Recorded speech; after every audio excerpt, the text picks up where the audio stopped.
NAJAHTUL MARDHIA. Spam. The act if it is annoying to repeatedly do something for attention or to disturb the others.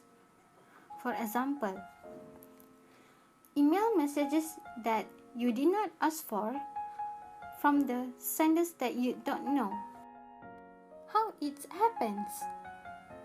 Spam typically begins to show up when you register or give your email address to a person with bad intentions on a website. Hi, my name is QASHEEDA and I'm going to explain about current spam attacks. On the last 13 March 2019, two recent accidents involving Boeing 737 MAX aircraft are used by a spammer to spread malware to unsuspecting users. It was discovered by 360 Threat Intelligence Center, a research division of 360 Enterprise Security Group. The project sent out a text email with the subject line, "Airline Plane Crash Boeing 737 MAX 8 from info@icecheck.com." As we can see from the screenshot of the email here, we know that the spammer tried to gain attention from the user by sending them an email in the news form. So once the user clicks at the email, the malware will spread inside his or her computer, and this may cause the computer's performances will be slowed down, or maybe will cause the computer to crash. So the impacts and the causes of the spam attacks will be explained further in the next section. Hi, my name is NURFATIHAH and I'm going to discuss about the causes emails go to spam. The first one is did not get permission to email. The first rule of email marketing is to get permission to email first. Never buy a list of email addresses or you risk violating the CAN Spam Act and may be subject to penalties of up to a huge amount of money. Secondly, IP address was used for spam.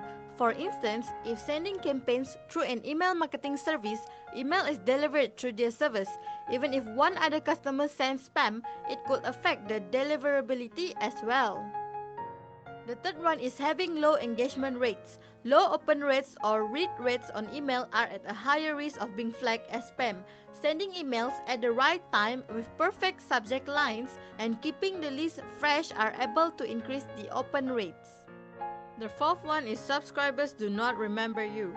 Every time a subscriber reports an email as spam, the complaint gets recorded by the mailbox provider. Once complaint exceeds a certain threshold, all future campaigns skip the inbox and send directly to the spam folder. A subscriber flagged the email as spam is simply due to the fact that they do not remember you, even though they gave permission to email, but they don't remember doing it.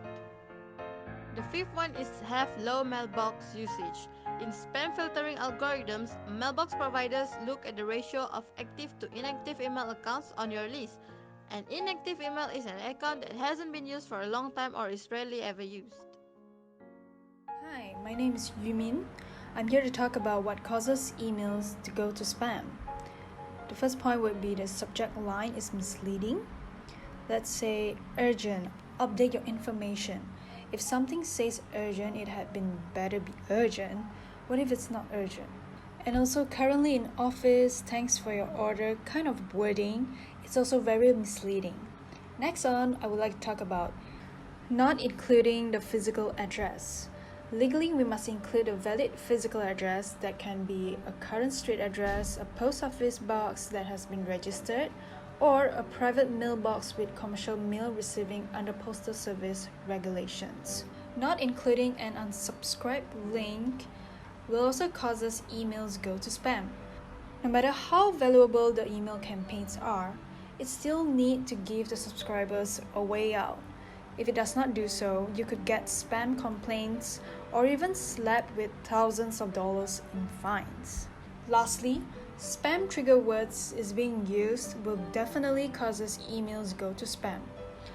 Let's say words like increased sales, order now, risk-free, special promotion, this is not a spam, amazing, cancel at any time, click here, congratulations. Words like this, if it's included in a subject line or the body of the email, it's definitely going to trigger the spam filters. So the email provider may have a built-in tool that checks the emails for spam trigger words before sending it. Hi, my name is LEONG and matric number 61238. Here I would like to talk about the impact of spam. Firstly, is our inbox will fulfilled by the useless email, which are something no meaning and annoying. It's not only cause the effect that more difficult for us to look for the important email, also overload the communication and decelerate the internet speed.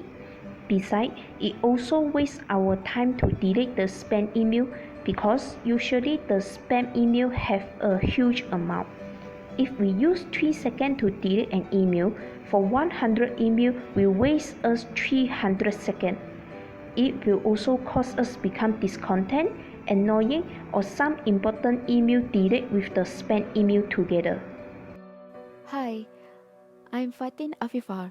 Now, I would like to talk more about impact of spam, which are lots of important email that accidentally gets deleted along with the plethora of spam, meaning to say, excessive amount of spam that everyone who has faced such a situation at any time will immediately understand. Moreover, personal and useful information will be stolen as they can make money with the stolen data to sold to other companies or even to other countries. For the last one is criminalization of spam. For example, year after year, the advertising component that was the original purpose of spam degenerates further towards simple criminal opportunism. Since spam mailing are anonymous, their owner often cherish the illusion that they can operate with impunity. The most popular types of criminal spam are Nigerian letters and phishing. Spammers have been most intensive in creating even more attractive bait for the user and seeking new targets for their attacks. Thank you. Hello, my name is Muhammad Nadeem Fardani bin YASSIN. Now I will talk about the real effects of spam on business. First of all, spams contribute to a loss of productivity and profit. Spam accounts for an estimated 70% of global emails, amounting to around 14.5 billion emails a day.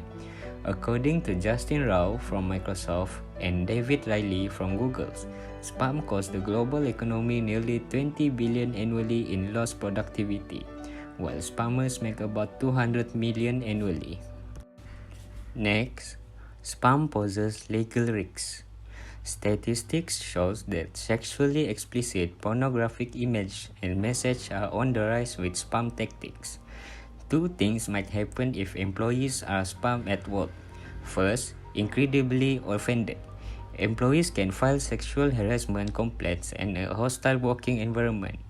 Second, pornographic spam provides the employees with the opportunity to open the email message and observe explicit image and content during valuable working hours. Lastly, spam contains various malware threats. Spammers mainly use malware to steal sensitive information such as the bank's accounts, social security number, credit card number, passwords, and other confidential data. Hi, I'm Clarissa and we'll be discussing on the case studies we have found for our topic spam. Thus, moving on to our first case study. Our first case study involves a female who is currently living in around area of Canada. However, she used to live in Australia. Thus, she obviously used to be a customer of the country's national banking group with the initials A and Z. If we take a closer look, we can see that she has apparently received an email from the said bank. It looks legit, but if you take a closer look, you can see that it is using a Kazakhstan domain, which basically is our red flag. So don't fall for plays like this. So moving on to our second case study. It's another email, but it is apparent now is from WhatsApp. By taking a closer look, you can see it looks almost the same, but if you notice, there isn't any official logo, and Gmail has already filtered it, meaning it is identified as suspicious for both the cases. So please be careful, and that's it. Thank you. There are several ways to solve spamming issue in email. The first one is never respond to the spam. Whenever we receive email as spam, bear in our mind not to click and open the content. We should directly click on the report spam button in the toolbar. The second one is hide our email address from unnecessary parties. We should only provide our email address when needed, especially for study, business, and official purpose only. The third one is user is encouraged to change email address if we have ever responded to the spam email. This option might be difficult to implement by the user because it requires several steps to inform legitimate contact lists to ensure they are aware about the changes. My name is the General AFINA. As we have discussed before, the users can avoid from getting spam emails by taking the necessary precautions. Therefore, as a conclusion, to make sure our email is secure and can be used in a long period of time, we as a user should have consent on how to take care of the privacy and security of our email address. Thank you very much for watching.